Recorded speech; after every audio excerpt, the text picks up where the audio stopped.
Good luck, you're going to need it. What you're about to hear is not just a story, it's a warning. Before we begin the story, let's meet the person who lived through this terrifying experience. Logan, 34, from Aspen, Colorado, shared this story that will change the way you see the night. My name is Logan, and until a few months ago I had what I considered a perfect life. I worked as a forest ranger in the vast and majestic forests surrounding Aspen, Colorado. It was a job I loved, a calling. The solitude, the smell of pine and wet earth, the feeling of being a small part of something immense and wild, all of that gave me peace. Today, those same things fill me with a chilling terror. I'm writing this, or rather recording this audio, because the doctors, the police, my friends, they all think I've gone mad. They have a logical explanation for the scars that mark my body and for the nightmares that make me scream every night. They say it was a bear, a big bear, frightened by the storm. I know what I saw, and it wasn't a bear.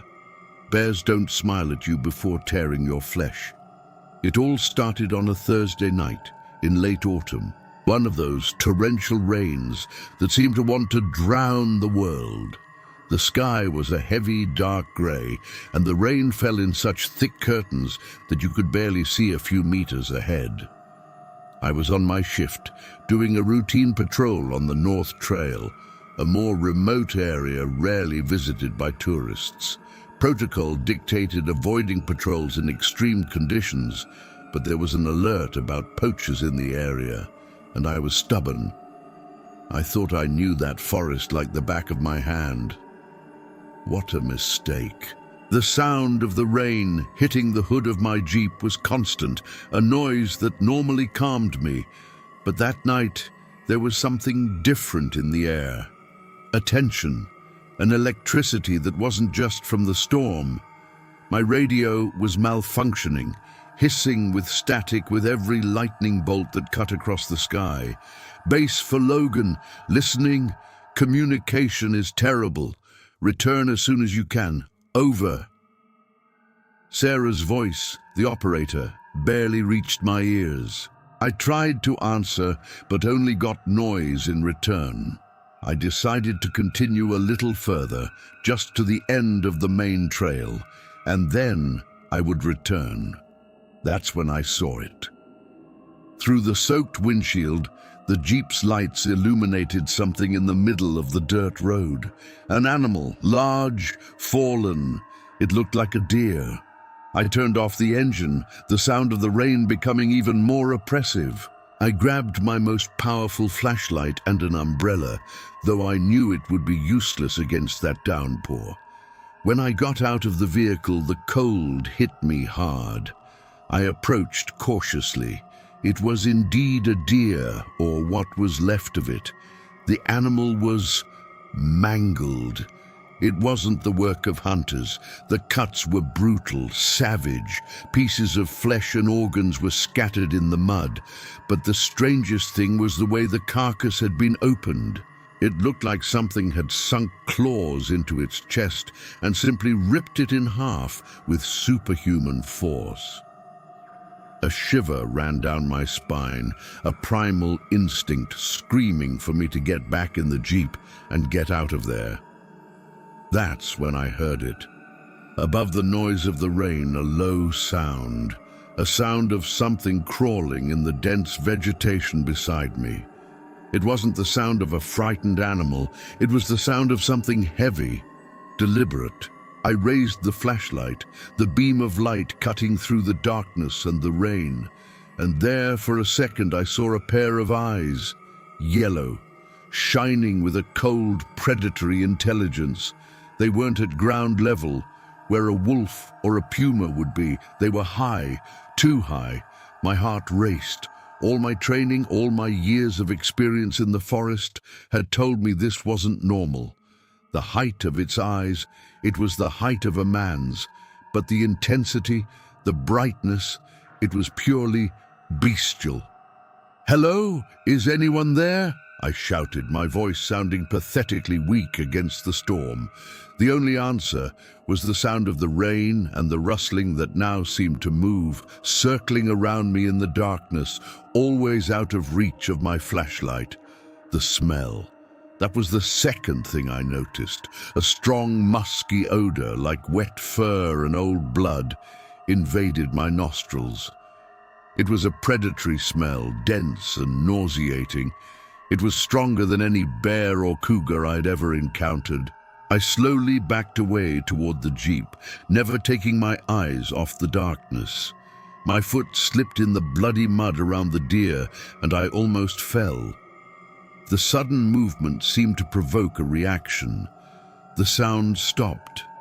The silence that followed was somehow 1,000 times more terrifying than the noise.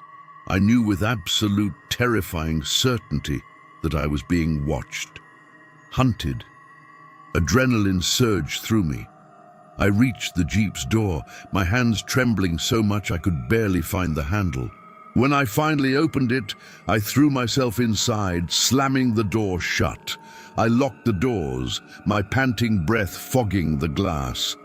I felt a glimmer of safety, a thin layer of metal and glass between me and whatever was out there.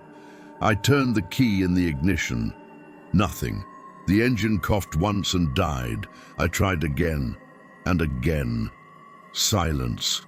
The dashboard was completely blank. The battery was dead. It couldn't be. It was a new battery. The Jeep had been serviced the previous week.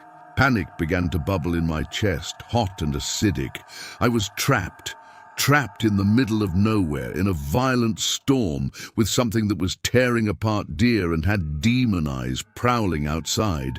I pointed my flashlight outward, sweeping the line of trees.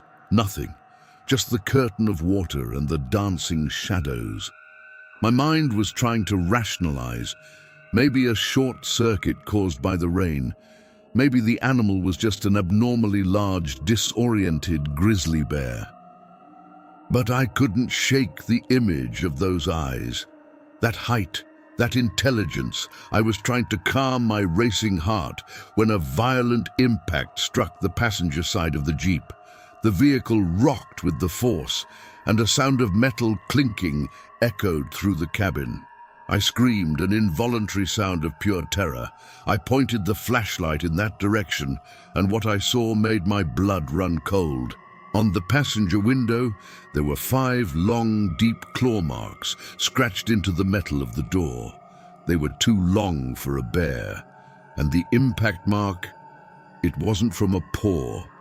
It looked like a shoulder, or something the size of a shoulder, had slammed against the car.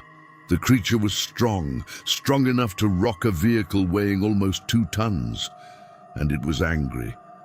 The silence returned, heavy and menacing. I was huddled in the driver's seat, the flashlight trembling in my hand, the beam of light dancing wildly. Each raindrop that hit the roof of the Jeep sounded like a fingernail tapping. I was exposed, vulnerable. The radio didn't work. The Jeep wouldn't start. My cell phone, of course, had no signal. It was any forest ranger's nightmare. But this was more than a professional nightmare. It was a descent into a kind of terror I didn't even know existed. Minutes dragged on like hours. I didn't dare move, barely dared breathe. I just listened, trying to discern any sound above the cacophony of the storm.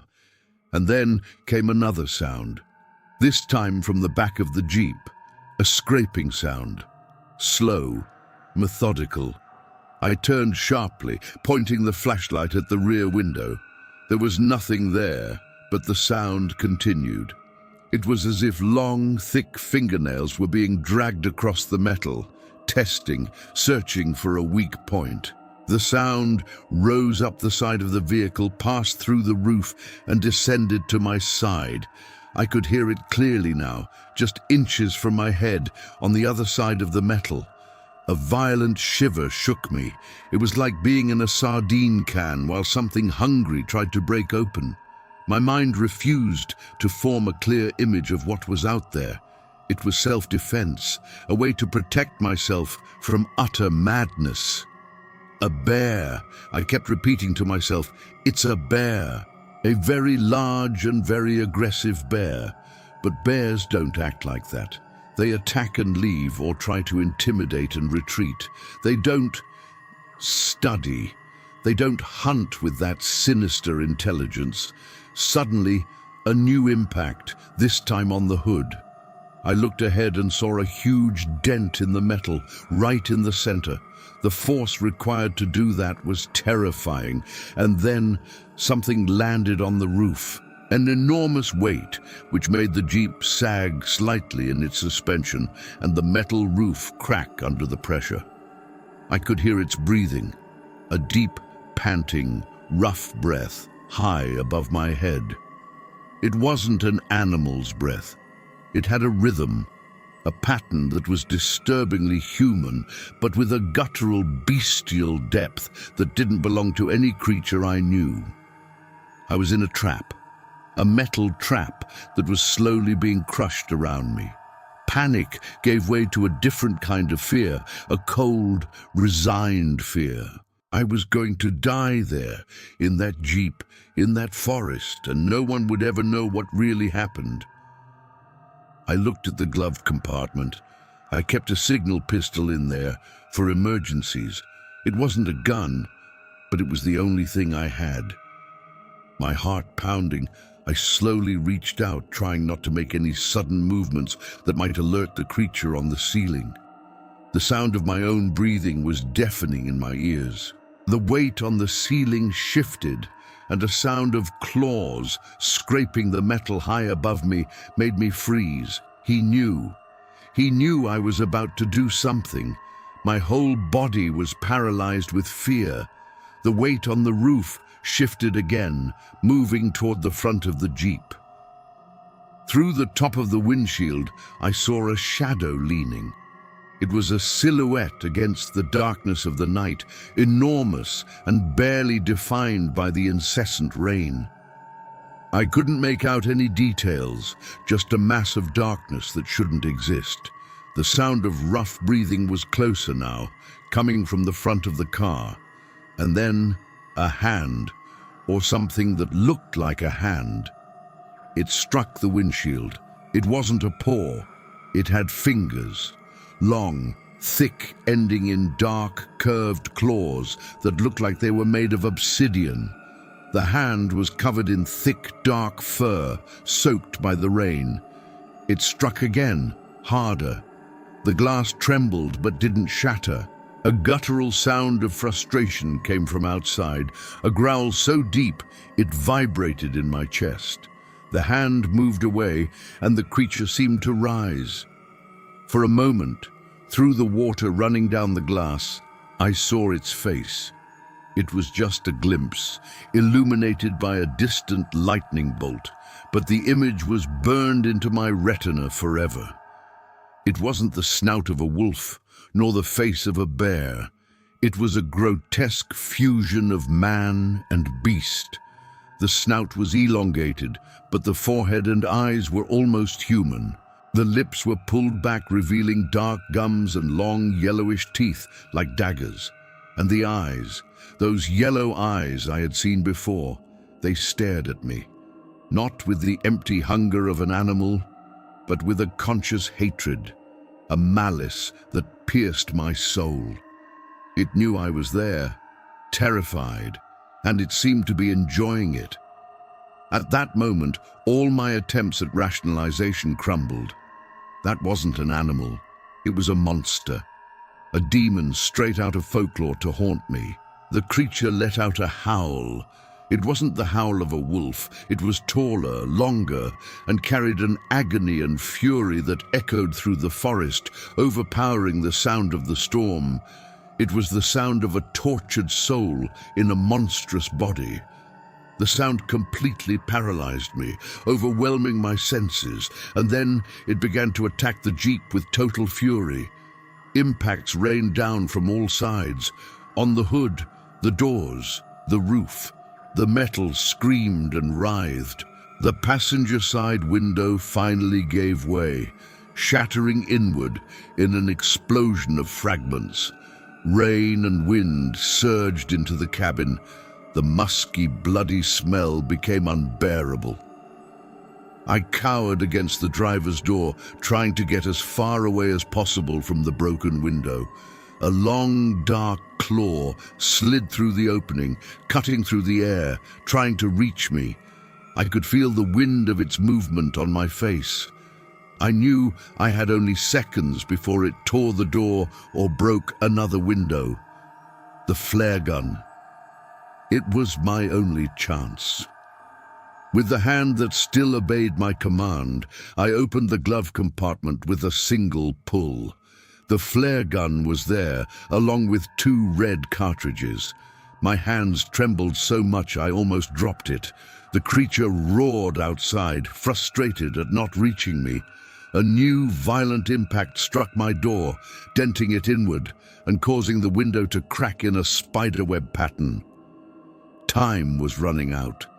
With difficulty, I broke the gun, inserted the cartridge, and closed it. The click of the mechanism sounded incredibly loud amidst the chaos. The monster seemed to have heard. It stopped its attack. The sudden silence was almost as bad as the noise. I knew it was preparing for something, perhaps a final, decisive attack. I turned my body, pointing the gun at the broken passenger window. My heart pounded so hard, it felt like it would tear my chest apart.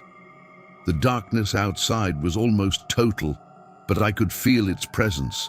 The smell, the cold, the murderous intent that hung in the air. And then his head appeared in the broken window. His face was less than a meter from mine. I could see the details with horrifying clarity. The matted, wet fur, the powerful muscles moving beneath the skin of his snout as he growled, completely exposing his fangs. Strands of saliva dripped from his mouth. And the eyes. Those intelligent yellow eyes were fixed on mine, filled with a savage fury and sadistic pleasure. He opened his mouth, a low, guttural sound escaping his throat. It wasn't a growl. It sounded almost a word, a sound my mind couldn't process. In that instant, the instinct for survival overcame the paralyzing fear. I didn't aim. I just pulled the trigger. The flare gun fired with a bang and a blinding flash. The red projectile struck the creature right in the shoulder. It let out a deafening scream, a high-pitched sound of pain and rage that was neither human nor animal. The cabin was illuminated by a sinister red light. The creature staggered backward, disappearing from the window. I didn't wait to see more. With adrenaline pumping, I unlocked my door, which was now jammed shut from the damage. I pushed with all my weight, screaming with the effort. The door opened with a creak of tortured metal. I threw myself out, falling to my knees in the mud and rain. Without looking back, I started running. I ran like I'd never run before, into the forest, away from the trail, away from the jeep. The only thought in my head was escape. I could hear the creature struggling and screaming behind me, but I didn't dare look. The dark forest, which had once been my sanctuary, was now a labyrinth of terror. Branches scratched my face and hands. The icy rain blinded me. But I kept running, driven by pure, utter terror, fleeing the image of that face, those eyes, the certainty that the monster that haunts humanity's nightmares was real. And it wanted to kill me. The run wasn't an act of will, but a spasm of pure instinct. My lungs burned, begging for air, but I couldn't stop. The cry of the wounded creature echoed behind me, a sound that tore through the night. But with each desperate step in the mud, it faded a little further. The forest, my former home, had become a nightmarish labyrinth. Every tree was an obstacle, every shadow a lurking threat. The beam of light from my flashlight, which I still held with a strength I didn't know I possessed, danced wildly, illuminating fragments of a maddened world, moss-covered trunks, waterlogged ferns, the relentless curtain of rain. I didn't know where I was going. There was no trail, no direction, just a blind impulse to put as much distance as possible between myself and that horror. I tripped on an exposed root and fell face first into the cold mud. The impact took away what little air I had left. For a moment, I stood there, the taste of earth and rotting leaves in my mouth, the rain beating against my back. Exhaustion hit me like a heavy, overwhelming physical wave. My body trembled uncontrollably, a mixture of cold, fear, and exhaustion. The creature's cry had ceased. The silence that settled was filled only by the constant sound of the storm. It was worse. Where was it? Was it silently hunting me now? The thought forced me to stand. My muscles protesting, I dragged myself forward, more crawling than walking. I needed shelter, a place to hide, however small. My flashlight illuminated a small, rocky ledge, a dark recess at the base of a large rock formation. It wasn't much, but it was better than nothing. I slid into the small cavity, shrinking into the cramped space. The smell of damp earth and cold stone enveloped me. At least there I was, out of the direct rain. I turned off the flashlight to conserve batteries, plunging into almost total darkness. Only the flashes of lightning briefly illuminated the forest outside, and it was in that darkness that terror truly took hold. Without the chase to distract me, my mind began to replay what had happened, repeating the image of that face, that clawed hand, those intelligent yellow eyes. The sound of its breathing, the creaking of the jeep's metal, its howl of fury and pain.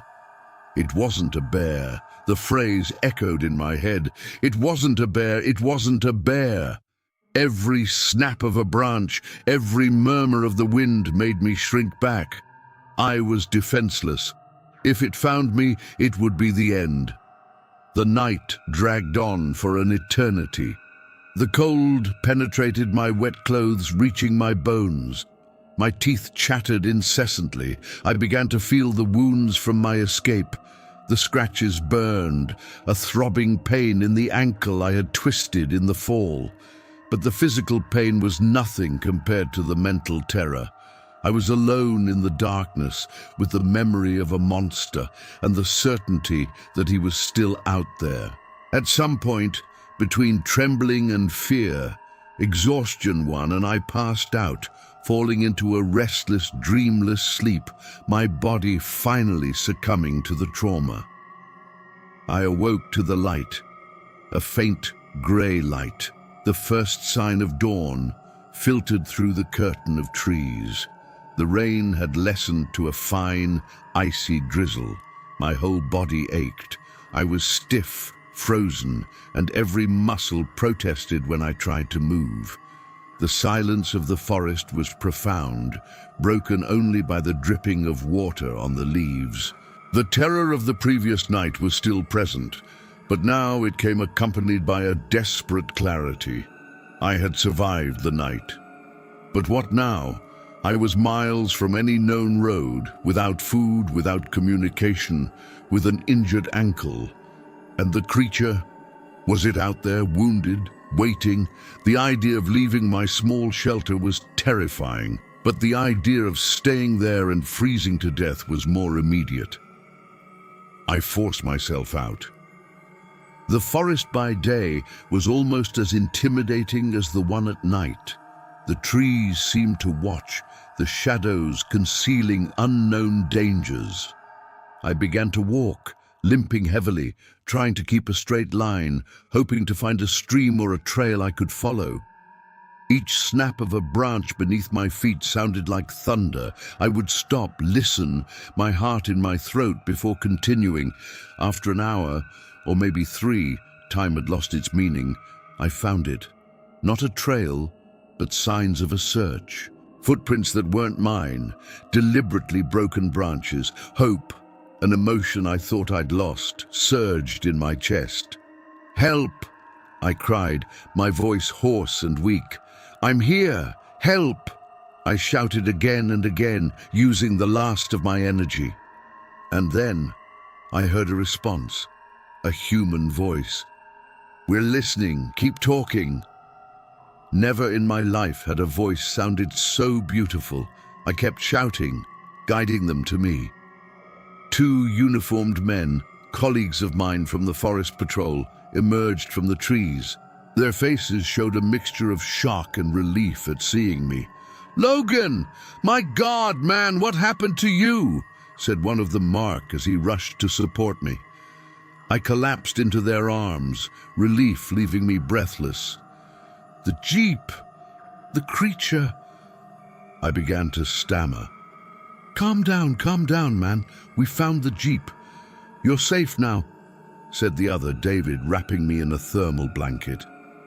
As they helped me walk slowly out of the woods, I tried to explain. I talked about the deer, the yellow eyes, the attack on the Jeep, the monstrous face. They listened, but their looks were of concern, not understanding. They looked at each other over my head. They thought I was delirious. "It was a bear, Logan," said Mark in a soft voice, "the kind you use to calm someone in shock. Probably the biggest grizzly bear we've ever seen around here. The marks on the Jeep are unbelievable. You were lucky to get out alive." No. I tried to argue, but the words wouldn't come out right. Frustration and despair began to choke me. They didn't understand. They didn't want to understand. When we finally reached the road, where an ambulance was waiting, the real world seemed to hit me like a wall. The flashing lights, the paramedics, the local sheriff waiting with a serious face. They put me on a stretcher, and as they closed the ambulance doors, I saw the forest for the last time. And I had the horrible feeling that although I was leaving, something of that darkness had clung to me and was coming along. The hospital was a world apart. White, sterile, with an antiseptic smell that made my nose burn. The fluorescent lights were too bright. The constant beeping of the monitors torture after the tense silence of the forest. They cleaned me up, treated my scratches, bandaged my sprained ankle, and gave me warm, dry clothes. Physically, I was stable. Psychologically, I was falling apart.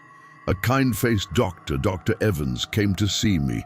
She asked me questions about what had happened, but her pen jotted down terms like acute trauma, hypothermia, stress-induced hallucinations. "Logan," she said with studied patience, "your body went through extreme stress, being lost in a storm, cold, then encountering a scene like that. The mind can play tricks. It's a survival response." "It wasn't a trick," I insisted, my voice sounding more desperate than I intended. "I know what I saw. It had hands, not paws. It had a face. It looked me in the eyes." She nodded slowly, without directly contradicting me. The image of a bear standing on its hind legs can be very deceiving, especially in the dark, in the rain. It can look very human. It was like talking to a wall, a polite and understanding wall that thought I was crazy. Later, Sheriff Miller came in. He was a large man with a tired face and a thick mustache. He carried a notepad and had an air of someone who had seen it all. I sat on the bed, feeling small and powerless. "Logan, I'm glad you're okay," he began. "I just wanted to clarify a few points for our report." I went over the whole story again, this time trying to be as calm and factual as possible. I described every detail, the height of its eyes, the smell, the sound of its breathing, the way it tested the Jeep before attacking, the glimpse of its face, the firing of the flare gun. Sheriff Miller listened patiently, making occasional notes. When I finished, he sighed, a long, weary sigh. "Son," he said in a paternal tone that irritated me deeply. "We found the Jeep. It's a mess. The marks are consistent with a bear attack. A big one, no doubt. We found the deer carcass. We found the spent cartridge from its flare gun. It all fits the story of a very, very close encounter with a frightened and angry predator." "But what about the Jeep's battery and the radio?" I asked. "Short circuit. The storm was brutal. Water got everywhere. It happens." He had an answer for everything. A simple, logical answer that erased my reality. "And the claw marks?" I insisted. "The ones on the passenger door. They were too long. And the way it hit the hood, like I said, a large panicked animal," he interrupted with a tone of finality. "Logan, you survived a bear attack. You should be proud. You don't need to make things up. Embellish the story. The truth is scary enough. Make things up." The word hit me like a punch. He not only didn't believe me, he thought I was a liar. Despair turned into cold rage. I was completely alone in this. "Sheriff, I'm not making this up," I said, trying to keep my voice steady. "I've been a forest ranger for almost 10 years. I know the difference between a bear and something else. What I saw wasn't a bear." Miller leaned back in his chair, crossing his arms over his broad chest. His gaze was a mixture of pity and impatience. "Logan, let's be practical. You're asking me to put in an official report that Forest Ranger Logan Hayes was attacked by a... What exactly? A monster, a Bigfoot, a werewolf?" He said the last word with a slight mocking smile, as if testing my reaction. The word hung in the air, grotesque and ridiculous under the hospital lights. Werewolf. I hadn't dared to name it, not even in my own head. But when he said it, something resonated with the terrible truth. The fusion of man and beast, the fury, the malevolent intelligence. "I'm asking you to put in the report what I said," I replied, looking away. "That I was attacked by a large bipedal creature with lupine features and apparent intelligence." The sheriff let out a short, humorless laugh. "Right. And how do you think that's going to sound at headquarters? Or to the insurance company that's going to have to pay for your Jeep? Or to your boss, who's going to have to decide if you're fit to return to work?" The threat was veiled but clear. If I insisted on this story, my career, my reputation, everything would be at stake. They wouldn't fire me. No, it would be more subtle. I would be poor Logan, the guy who went crazy in the woods. I would be transferred to an office job, receive pitying glances in the hallways. My life as I knew it would end. "We found traces of fur on the Jeep, on the broken window," Miller continued, returning to his "let's solve this" tone. "We sent it for analysis, but the field team already said it's consistent with black bear fur. The physical evidence supports the simplest explanation, Logan. The evidence, of course, everything they found, they fitted into the narrative they'd already decided on. Anything that didn't fit, like the dead battery or the strategic nature of the attack, was dismissed as an anomaly or a figment of my traumatized imagination."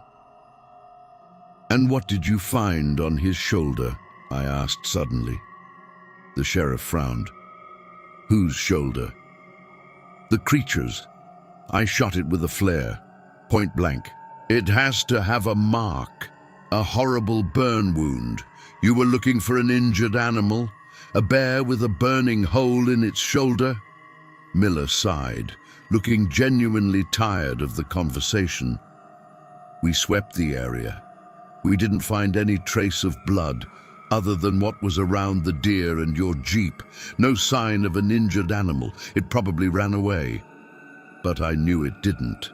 An injury like that wouldn't just let you run away. It would leave an obvious trail. Unless he didn't bleed like a normal animal, or unless he had a place to hide, a place where no one would think to look for a bear. The conversation ended soon after. Miller said the official report would be bear attack, and that I would receive all the necessary psychological help. He was closing the case, and with that, he was locking me out, alone with my terrifying truth. I was discharged from the hospital 2 days later, with a prescription for tranquilizers and a referral to a therapist. I was placed on indefinite medical leave from work. My friends and colleagues treated me with a careful, suffocating kindness. They brought food, asked if I was okay, but their eyes always held that same shadow of pity and doubt that I saw in the sheriff's. The conversations were superficial. No one mentioned the incident. It was taboo. The story of the bear attack became the accepted truth for everyone, and I became the traumatized survivor who was having difficulty accepting reality. Isolation was a new form of torture. I spent my days in my small apartment on the outskirts of Aspen, the mountains I loved so much now looking menacing through the window. The silence was the worst. In the silence, the memories returned, clear and vivid. I saw those yellow eyes in the dark, felt the impact on the Jeep, heard that inhuman howl. I jumped at every noise in the street, my heart racing at the sound of a branch scraping against the window in the wind. Sleep was a battlefield. Either I couldn't sleep, or I woke up screaming from nightmares where I was back in that Jeep, its claws tearing through the metal to reach me. A week after being discharged, I was in the bathroom, looking at my reflection. I looked like a stranger. I was thinner, with dark circles under my eyes and a haunted look. That's when I noticed something. One of the scratches I got during my escape through the forest on my forearm. The others were already healing normally, becoming thin, pink lines. But this one was different. It was deeper, 3 parallel marks, and it wasn't healing the same way. The skin around it was reddened, slightly inflamed, and the scar itself seemed thicker, raised. It wasn't from a branch. I knew with a cold certainty that spread through my body that I hadn't scratched myself on a branch. In my fall, in my blind run, at some point in that darkness, it touched me. The tip of its claws must have struck me. The memory was vague, a flash of sharp pain that I had attributed to a rock or a root. But now I knew. I stood there staring at the 3 marks on my arm, and a new kind of fear, more intimate and terrifying than anything I had ever felt, began to grow inside me. The monster was no longer just in the forest or in my nightmares. It had left its mark on me. A part of it was, somehow, with me, and I had no idea what that meant. The first few weeks at home were a blur of silence and insomnia. The therapist I was referred to spoke of hypervigilance, a common consequence of post-traumatic stress disorder. She said it was normal for my senses to be on high alert, but what I was feeling went beyond that. It wasn't just alertness, it was heightened. One night I was in my kitchen trying to force some soup down when I heard my downstairs neighbors talking. Not just the muffled murmur of voices, but the words. Distinct. They were discussing which movie to watch. I froze, the spoon trembling in my hand. Their apartment was separated from mine by a concrete slab. I should never have been able to hear that. I pressed my ear against the cold floor, and the sound became even clearer, almost as if they were in the same room as me. The smell of things changed, too. The city air, which had previously been a mixture of pollution and restaurant smells, now decomposed into 100 distinct odors. I could smell the wet grass in the park 3 blocks away, the perfume of a woman walking on the sidewalk, the sweet, metallic smell of antifreeze leaking from a car parked across the street. It was too much information. A sensory assault that left me with a headache and nausea. My own food began to taste strange. Vegetables seemed bitter and lifeless. Bread tasted like cardboard. The only thing my body seemed to crave was meat. Red meat, rare. One day, while preparing a steak, I could barely wait for it to cook. The smell of raw blood was intoxicating, almost maddening. I ate it almost raw, tearing the meat with my teeth in a way that disgusted and satisfied me at the same time. And then there was the scar. The 3 marks on my forearm refused to disappear. On the contrary, they seemed more prominent. The skin was always warm to the touch, and the scar lines had acquired a dark, almost black hue. Sometimes I swore I could feel a pulse coming from them, a faint, strange rhythm that wasn't my own heartbeat. One night, after a particularly vivid nightmare, I woke up drenched in sweat and rushed to the bathroom. In the mirror, I saw something that made me recoil. My eyes. The iris, which had always been a common brown, seemed to have small golden, almost yellow spots shining in the dim light. I blinked, splashed water on my face, and when I looked again, they were gone. But I knew what I had seen. My body wasn't healing, it was changing. The therapist's explanation of hypervigilance seemed like a cruel joke. This wasn't trauma. It was a transformation, slow, subtle, but undeniable. The venom of that creature, the essence of its touch, was rewriting my very being cell by cell, and I had no idea how to stop it. Denial is a powerful thing, but the reality of my own body became impossible to ignore. The world of medicine and psychology had no answers for me. So in the desperate solitude of the early morning hours, I turned to the only place left, the internet. I started with logical and sane search terms. Sensory height after trauma. Scars that won't heal.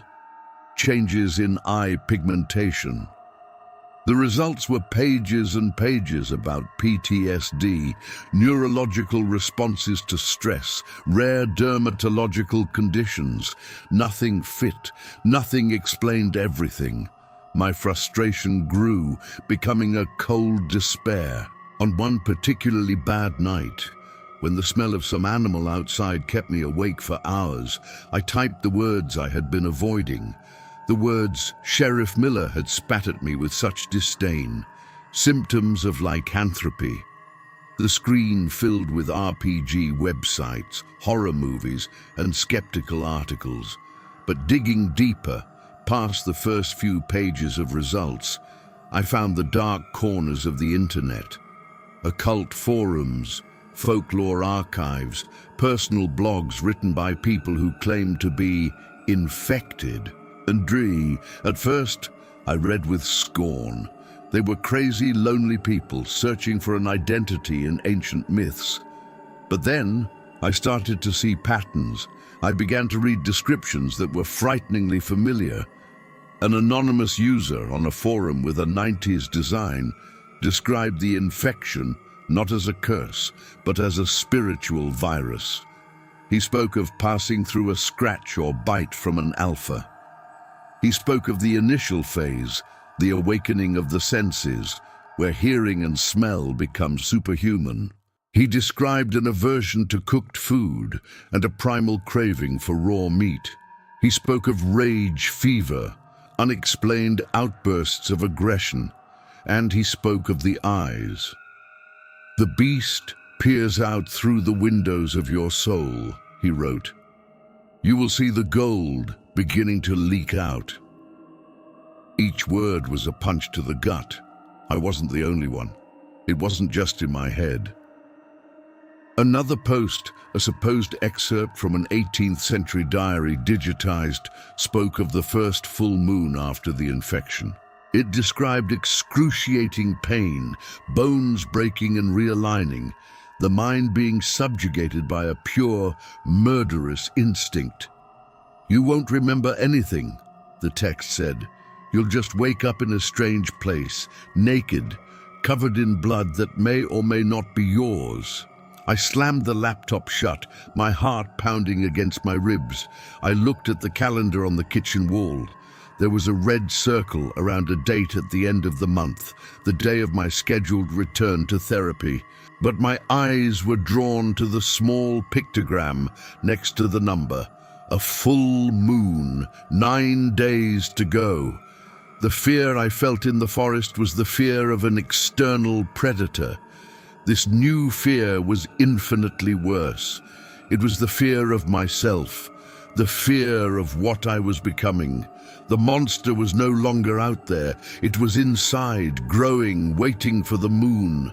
The days that followed were a descent into paranoia and fear.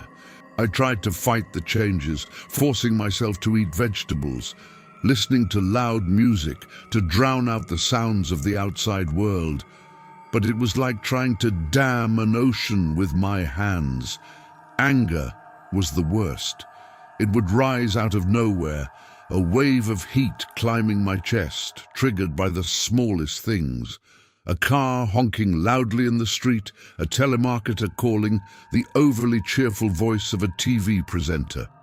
At one point, I was talking to my sister on the phone.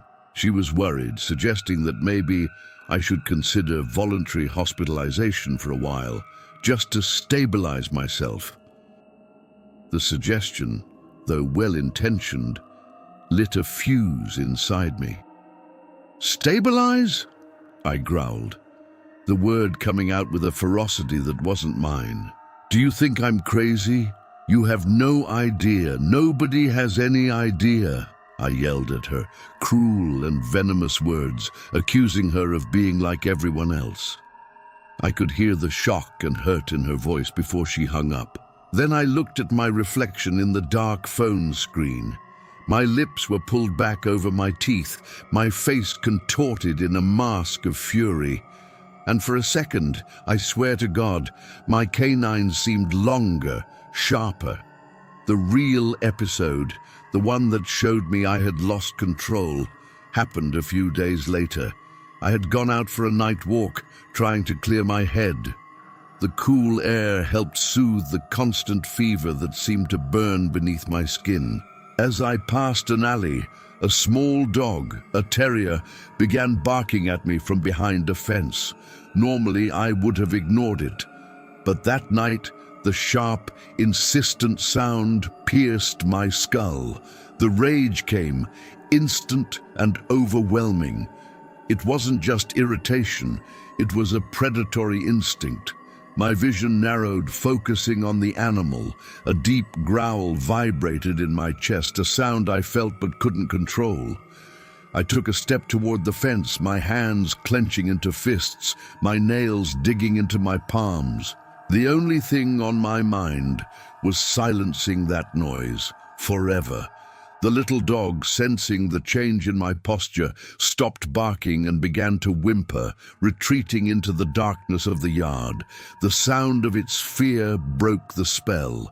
I blinked, the icy air filling my lungs. What was I doing? I looked at my hands.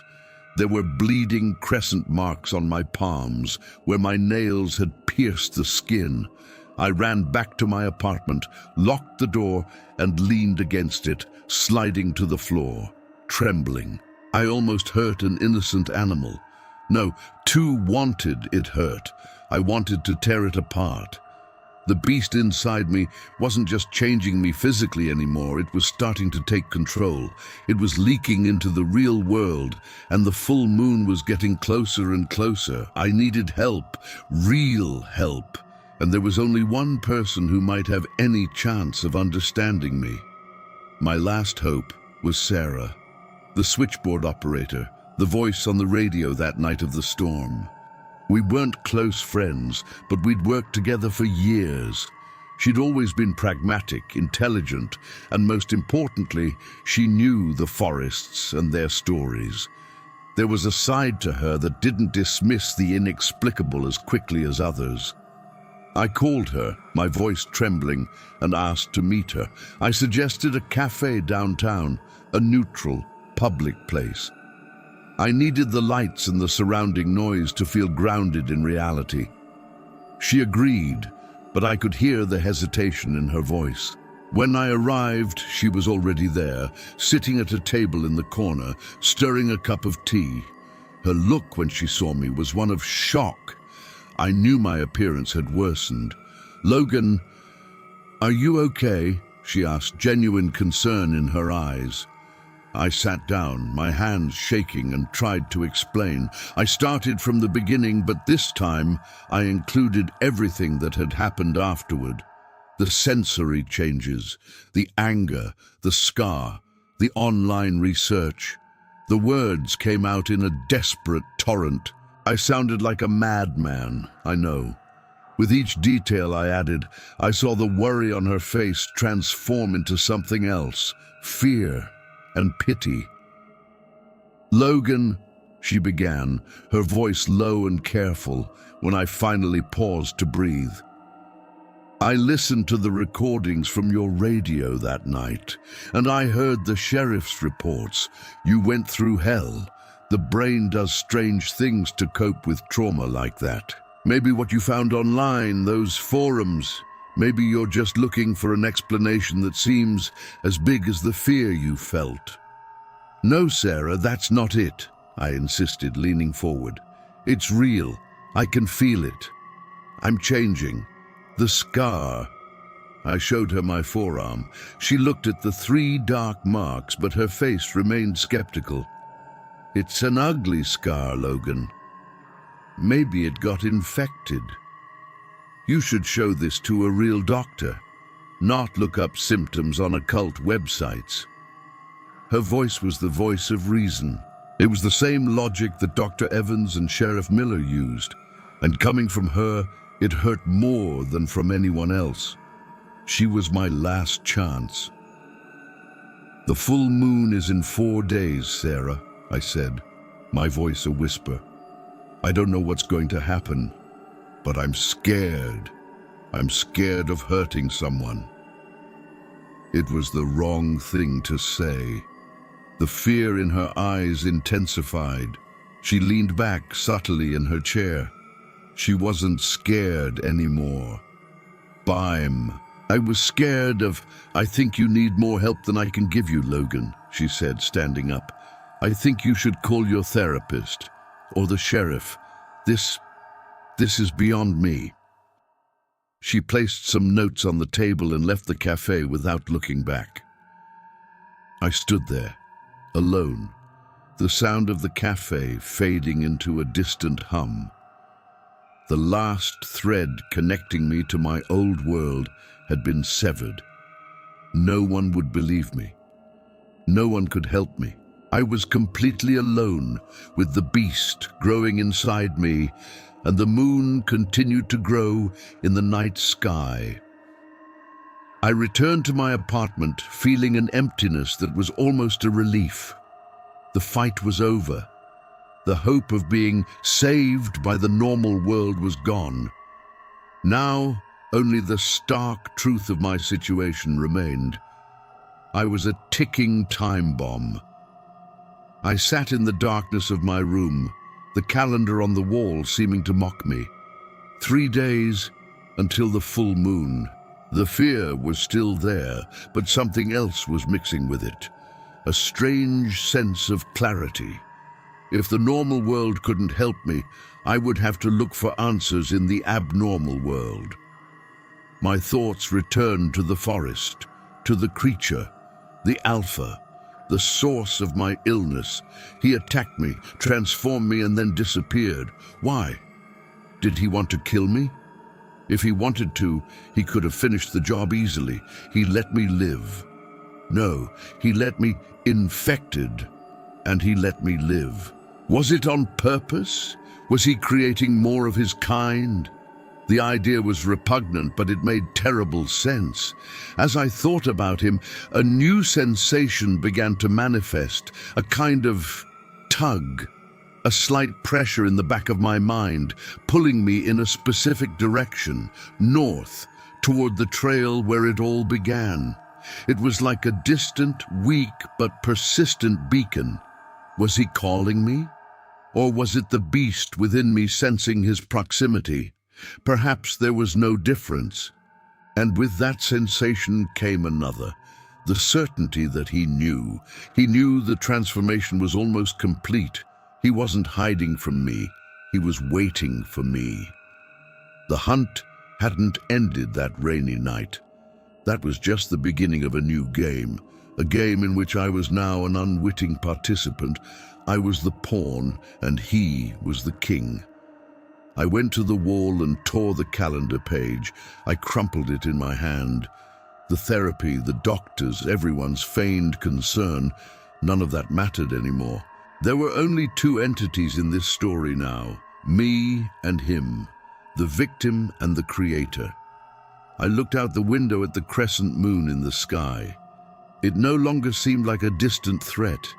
It seemed like a promise, an appointment, an inevitable encounter.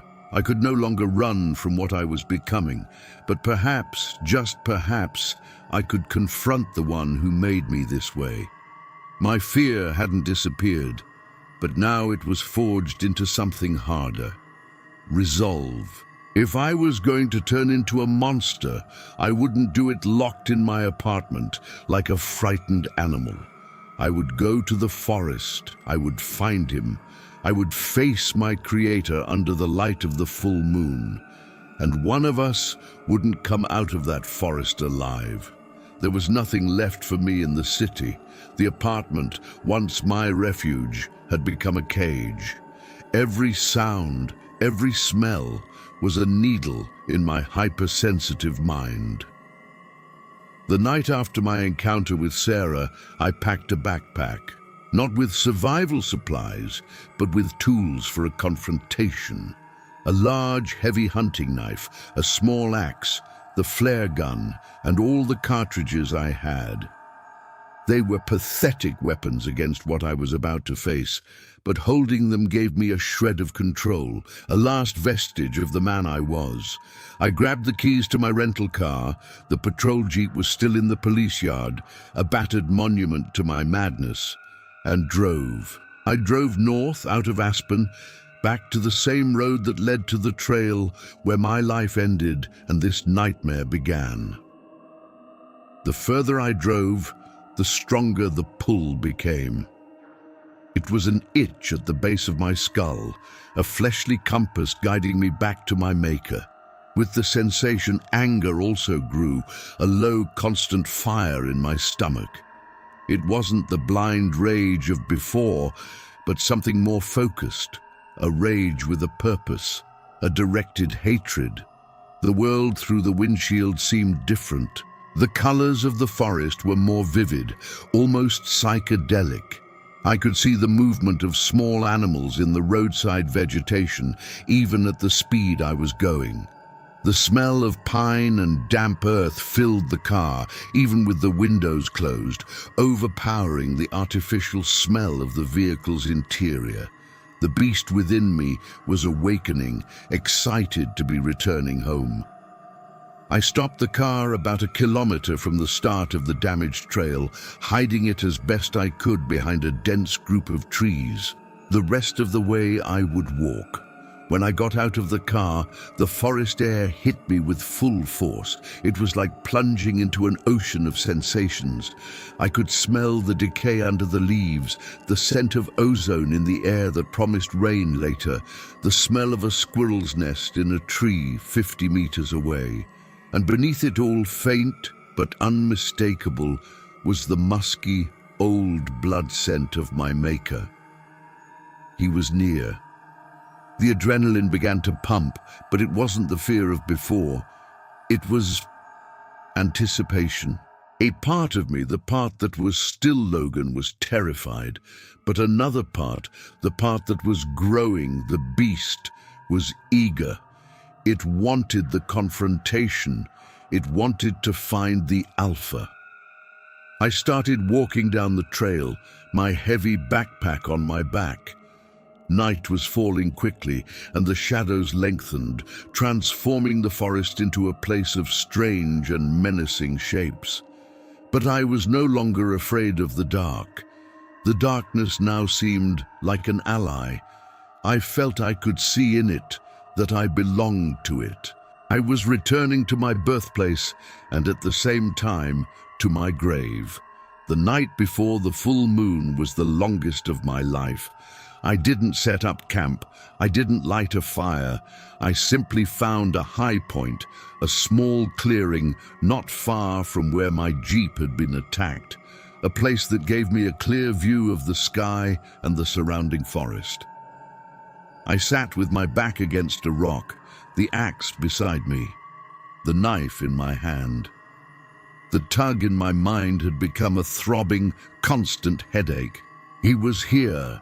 Somewhere in that darkness, he was watching me. I could feel him. The entire forest seemed to be holding its breath. The usual nocturnal sounds, the crickets, the owls, were silenced. There was only the sound of the wind in the pines, a sound that seemed like a whisper saying my name. The changes in my body were accelerating. A fever consumed me, making me tremble despite the mild air. Sharp pains coursed through my limbs as if my bones were being stretched. I looked at my hands. My fingernails seemed thicker, darker at the base. The skin on my knuckles was becoming rough, almost calloused. I was losing hair on my head, but I felt thicker, coarser hair growing on my back and shoulders, under my shirt. The hunger was a torturous pain, not normal hunger, but a voracious craving, a hole in my stomach that demanded to be filled with meat, raw. I closed my eyes and fought the instinct, focusing on the anger, the hatred for the monster that did this to me. It was the only thing that kept me anchored to the remnants of my humanity. Sometime in the middle of the night, I heard a branch snap. Not close, but close enough. My muscles tensed, my head snapped toward the sound with inhuman speed. My ears picked up the sound of heavy breathing, the same rough guttural rhythm I heard on the roof of my Jeep. He was there, circling me just like that night. But this time, it wasn't a surprise attack. It was an assessment. He was inspecting me, testing my readiness, sensing the transformation within me. I didn't scream. I didn't run. I just stood there, motionless, gripping the knife so tightly my fingers ached. I let him see me, let him feel my defiance. A silent message passed between us in that darkness. I know you're there. I'm not afraid. A low, guttural laugh echoed through the forest. It wasn't a laugh of humor. It was a laugh of contempt, of power. He was mocking my pathetic courage, and then the sound faded, disappearing into the night. He wasn't going to kill me. Not yet. He was waiting for the moon. He wanted a witness to my end and my beginning. He wanted me to be conscious when my humanity was ripped from me. When the following night arrived, I was ready. Or at least, I thought I was. The fever had become a wildfire. My skin burned. The pain in my bones was constant agony. I lay in the clearing, staring at the darkening sky. I no longer had the strength to stand. The first sliver of the full moon appeared over the mountain peak, a sliver of pale, sickly silver. And it was as if a switch had been flipped. A scream tore from my throat as the first wave of pain hit me. It was unlike anything I could have imagined. It was the pain of creation itself in reverse. I felt my spine arch backward, a loud, nauseating crack echoing in the still air. My bones were breaking. I could hear them, feel them shattering and relocating beneath my skin, my legs bent at an awkward angle, my knees breaking and reforming backward. The pain was white and blinding, obscuring all thought, all awareness, leaving only pure agony. My clothes ripped as my shoulders broadened, muscles expanding at an impossible speed. Dark, thick fur erupted from my skin, covering my chest, my back, my arms, my face. I felt my skull shifting. My jaw lengthened, thrusting forward, teeth forced out of my gums into new positions, growing, sharpening, becoming fangs. The sound was a symphony of horror, bones cracking, cartilage tearing, my own scream transforming into a guttural, bestial growl. I tried to cling to who I was. I thought of my name, Logan. My name is Logan, but the word was lost in a sea of pain and instinct. The beast was taking control, drowning my consciousness with a wave of fury and hunger.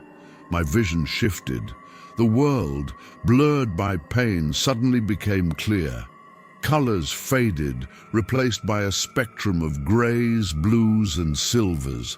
I could see every leaf, every insect, every trace of heat left by an animal that had passed by hours before. My sense of smell exploded. A million scents overwhelmed me, but one stood out, calling to me, pulling me, the scent of the alpha. He was near. The pain subsided, replaced by a feeling of power, a raw, primal power that vibrated in every fiber of my new body. I rose, no longer as a man, but as a creature of the night. I was taller, stronger, a perfectly adapted killing machine. I looked at my hands, now paws with long, dark claws. I opened my mouth, now a snout full of fangs, and a howl escaped. It wasn't my howl, it was the howl of the beast, a sound of power, of hunger, and of belonging to the night. And from the depths of the forest, another howl answered, a deeper, stronger howl, dominant, the alpha. He was calling me, and the thing I had become, the thing that used my body, answered. I started running towards the sound, not by choice, but by a command engraved in my new DNA. The man called Logan no longer existed. He was just a fading memory, a ghost inside the monster. I ran through the forest with a speed and agility that defied physics, leaping over fallen logs, dodging trees with deadly grace. Logan's consciousness was there, huddled in a dark corner of my mind, watching in horror, powerless. The beast was in control, and it had only one goal: to answer the alpha's call. I reached a large clearing, bathed in the pale, ghostly light of the full moon. And there, in the center, he was waiting. He was magnificent and terrifying. Taller than me, almost 3 meters tall when standing. His fur was a deep black, with patches of silvery gray on his back and chest, like an old king. Scars marked his body, witnesses to ancient battles. But it wasn't his size or his strength that commanded respect. It was his presence, the aura of absolute power that emanated from him, and his eyes, the same intelligent yellow eyes that haunted me, but now I saw more than just malice in them. Through an ancient intelligence, a predatory patience, and an unquestionable dominance. He wasn't simply standing still. He was seated on a large rock, like a king on his throne, watching my approach. His posture was almost human in its arrogance. He watched me stop at the edge of the clearing, his body tense, growling low. He didn't move. He only tilted his head, a gesture that was disturbingly inquisitive. His scent was overwhelming. Power, blood, and something else. Something the beast within me recognized. Family, creator. A low, guttural growl escaped his chest, a vibration I felt in the ground. It wasn't a threat, it was a command. Come closer. The beast within me hesitated, torn between the instinct for submission and a lingering defiance stemming from Logan's ghost. I took one step forward, then another, my body lowered, the growls still vibrating in my throat. He rose from the rock. The movement was fluid, effortless, the embodiment of contained strength. He was much larger than I remembered, a mountain of muscle and fury. He took a step toward me, and then, without warning, he attacked. It wasn't an attack to kill, it was an attack to dominate. He struck me with the force of a freight train, throwing me to the ground. Before I could react, he was on top of me, a heavy paw pressing against my chest, pinning me to the ground. His face was inches from mine, his breath hot and smelling of meat on my snout. He opened his mouth, revealing knife-sized fangs, and let out a roar that shook my soul. The beast within me cowered, the instinct for defiance crushed by the display of absolute power. I was defenseless. He could have ripped my throat out right then and there. But he didn't. He just held me there, his yellow eyes burning into mine, establishing the undeniable truth of our relationship. He was the master, and I was his creation, his property, his weapon. After an eternity, he released me and took a step back. He raised his head and howled at the moon, a long, triumphant sound. It was a declaration of ownership, and he expected me to respond. Still lying on the ground, trembling with adrenaline and submission, the beast within me responded. A howl escaped my throat, weaker than his, hesitant but harmonious. It was an acknowledgement of his dominance. The alpha seemed satisfied. He turned and with a nod, ordered me to follow him. And I did. Logan's ghost screamed silently, but my body no longer obeyed it. We began to run together through the moonlit forest. It wasn't a race, it was a patrol, a hunt. He was teaching me, showing me how to move silently, how to use the wind to my advantage, how to read the heat trails of prey. And then we found it, a small family of deer sleeping in a sheltered grove. The alpha stopped, his body tense. He looked at me, and I knew what he wanted. He wanted me to kill. The beast's instinct was overwhelming. The hunger, the thirst for blood, the desire to tear and destroy. But Logan's ghost fought back. The memory of being a protector of the forest, of loving these animals, fought against the killer instinct. I hesitated. The alpha sensed my hesitation. A low, dangerous growl vibrated beside me. It was a warning. Obey. He stepped forward and, with terrifying speed, felled the largest deer, a big male, breaking its neck with a single bite. The rest of the family scattered in panic. He didn't chase them. He turned to me, his muzzle covered in blood, and shoved the still warm carcass toward me. The message was clear. Eat. The smell of fresh blood was maddening. The beast could no longer be contained. I lunged at the carcass, tearing at the skin, burying my snout in the warm flesh. Logan's consciousness shattered. The image of myself, a forest ranger, now a monster devouring an animal he swore to protect, was the last drop of sanity. I ate, and the alpha watched, his yellow eyes gleaming with approval in the darkness. But the lesson wasn't over. When I was satiated, he let out another howl, and this time it was answered. Not by one, but by several howls coming from different directions.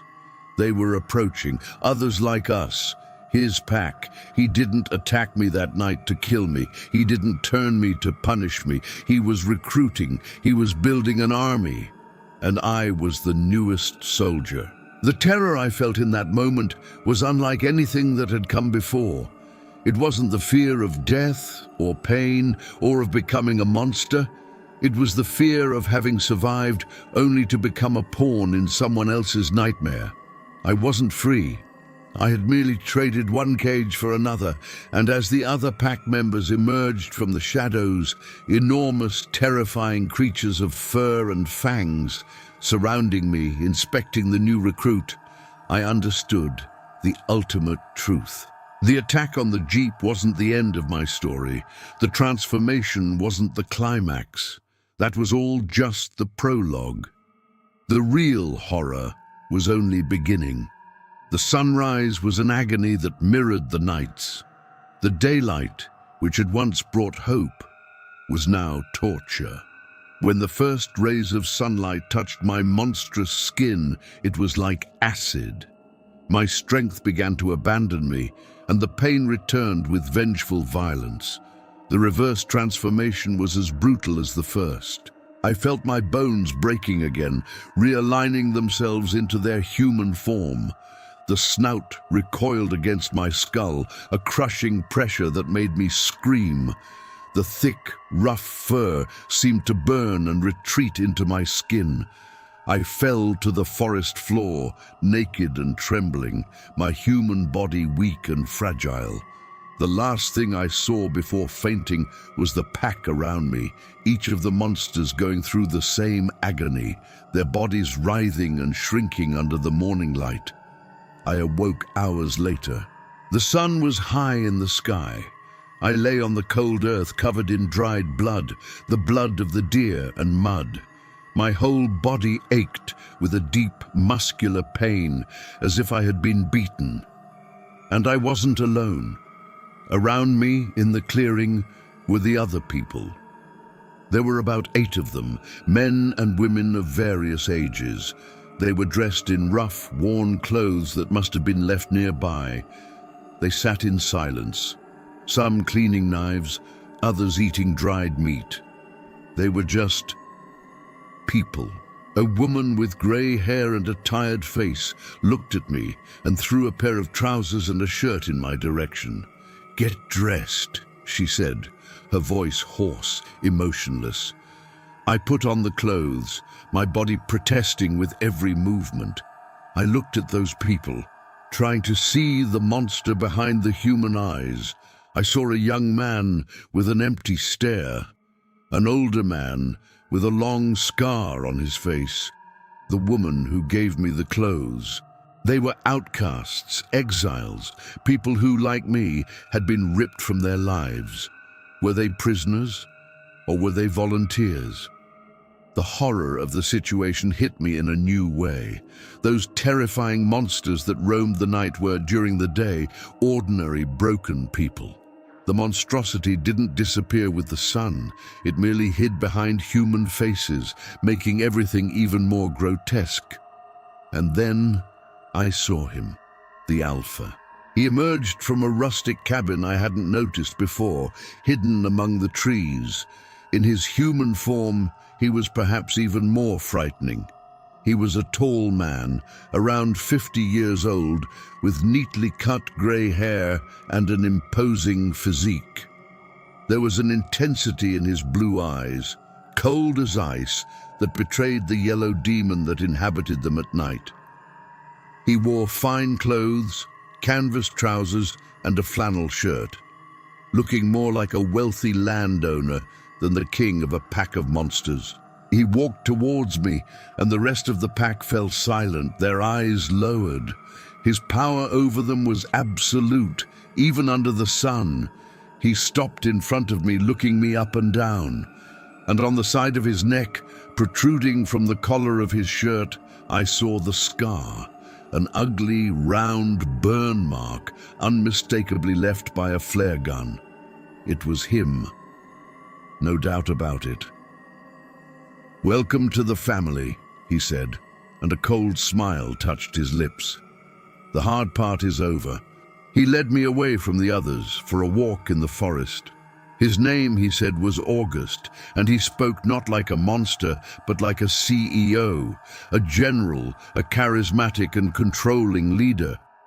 "You're confused, Logan, scared, angry," he said, his voice calm and resonant. "I understand. We've all been through this. You think what happened to you was a tragedy, a random attack. Wasn't it? I spat the words, anger giving me false courage. He laughed, a low, controlled sound. Random? Not at all. I've been watching you for weeks. Your work, your routines, your solitude. You love this forest, but you don't understand it. You protect it, but you're like a gardener who prunes rose bushes without understanding the wild nature of roses. I didn't attack you. I recruited you. We stopped at a lookout point overlooking the valley. The mountains stretched to the horizon, vast and indifferent. Look at this, August said, opening his arms. This is our world, our birthright. And humans, with their noisy cities and their pollution, are a plague. They poison the land, kill the rivers, cut down the trees. They are the real monster, Logan. His speech was seductive in its simplicity, a twisted logic of a supernatural eco-terrorist. He saw himself not as a monster, but as an agent of balance, a predator at the top of the food chain, destined to keep the human plague in check. What I am, he continued, is the cure, an antibody, and each of us is a part of that cure. We are nature's wrath. We are the midnight howl that reminds them that they are not the masters of this world. He explained the rules to me. During the day, we lived like humans, discreetly, avoiding contact with the outside world. During the night, especially on the full moon, they hunted. They didn't kill indiscriminately. They eliminated threats, illegal hunters, logging companies that ventured too far, anyone who disrespected their territory. And now, I was one of them. You have a choice, August said, his blue eyes piercing me. You can accept your place, accept the power I gave you, become a predator, a protector of nature in its purest form, or you can be a problem. He didn't need to finish the sentence. I knew what happened to problems. I didn't ask for this, I said, my voice a whisper. No one asks to be chosen, he replied. But greatness rarely comes from asking. It's imposed. Now you're part of something bigger than you, Logan. You're part of me. What you felt last night, the power, that's just the beginning. Accept it and you'll know a freedom you never dreamed possible. It was a prison disguised as freedom. A cult led by an eloquent monster. Looking into his eyes, I saw the cold truth. There was no escape. The beast within me, now asleep, craved that power. And the man I was becoming a ghost. The following months were a silent hell. Time lost its meaning, marked only by the cycle of the moon. During the day, I lived in the hidden camp, a prisoner among the other members of the pack. I learned their names. I knew their stories. They were broken people, recruited by August in their most vulnerable moments. A war veteran with PTSD, a young woman who had fled an abusive home, a man who had lost everything to addiction. August offered them purpose, a family, power. In exchange, they gave him their souls. I tried to cling to who I was. I thought of my sister, my old apartment, the smell of coffee in the morning. But the memories were fading like old photographs. They belonged to someone else, the ghost of Logan Hayes. With each full moon, the transformation became easier. The pain lessened, replaced by the feverish anticipation of the beast. And with each night of hunting, a part of me died, running under the moon, feeling the wind on my fur, the thrill of the chase. It was intoxicating, a seductive lullaby that silenced the voice of my conscience. I had become a skilled hunter. My humanity, my compassion were weaknesses I could no longer afford. The beast within me didn't see a deer, it saw prey. It didn't see an illegal hunter, it saw a threat to be eliminated. And the worst part, A part of me began to agree with August. I saw the destruction humans caused, the arrogance with which they treated the natural world. The monster's logic began to make terrifying sense. I was being erased. The man who cared, who loved, who protected was being replaced by a creature of instinct and fury, loyal to its alpha. Sometimes during the day, I would look at myself in a stream. The face staring back at me was mine, but the eyes weren't. There was a coldness in them, a distance. And sometimes, if the light hit it a certain way, I could still see the flakes of gold. Logan's ghost was losing the war. And I knew August was aware of it.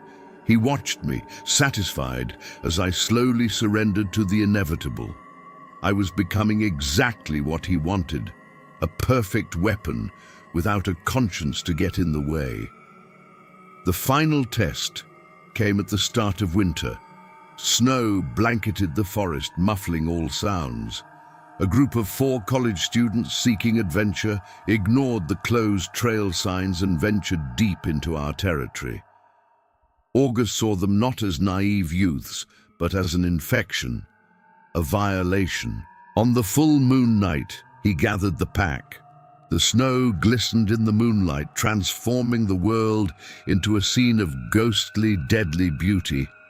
His order was simple and direct. "They've seen too much.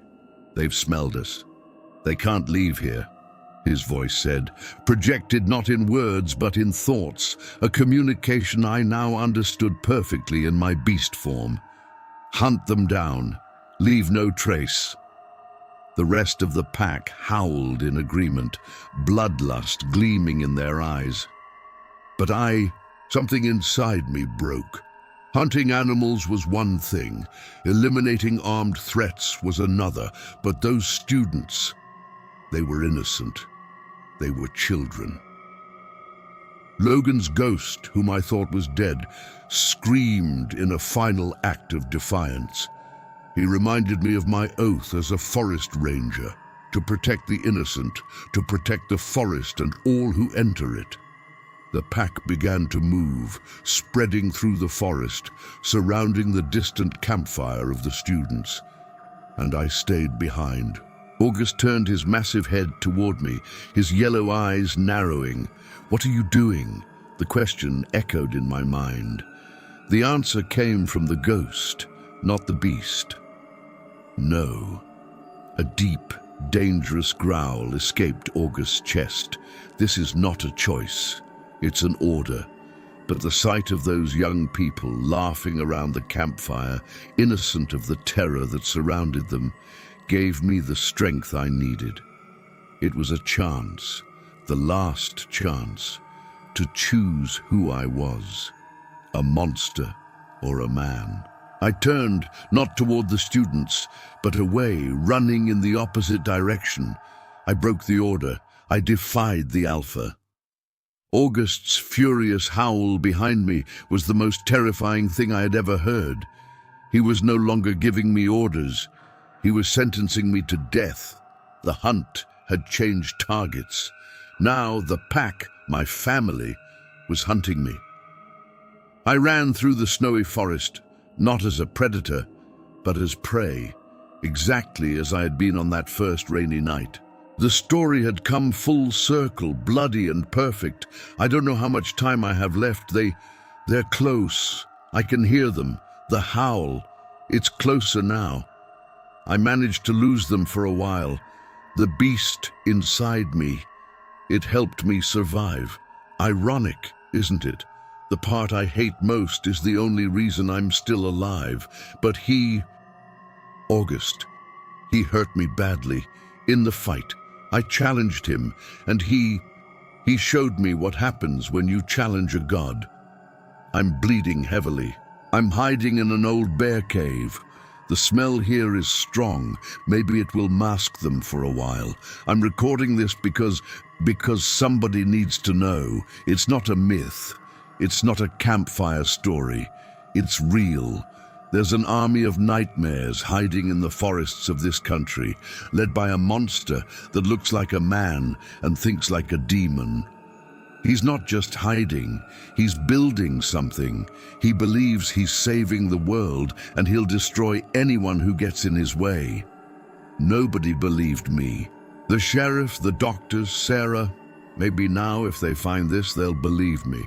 If you're listening to this, don't go into the woods at night. Stay on the roads, stay in the light. Because there are things in the darkness that the light can't reach. Things older and hungrier than you can imagine. The scar on my arm. It's cold now. I think that's a bad sign. The ghost of Logan Hayes. I think he finally won. He made the right choice. But the price, my God, they're here. They found me. If you're hearing this, warn them, warn everyone. They're not just monsters. They are... What you just heard is the content of an audio recorder found by a hunter near Aspen National Park, Colorado. Authorities classified Logan Hayes' case as missing, presumably dead, from exposure to the elements. The recording was dismissed as an elaborate hoax, but we know the truth.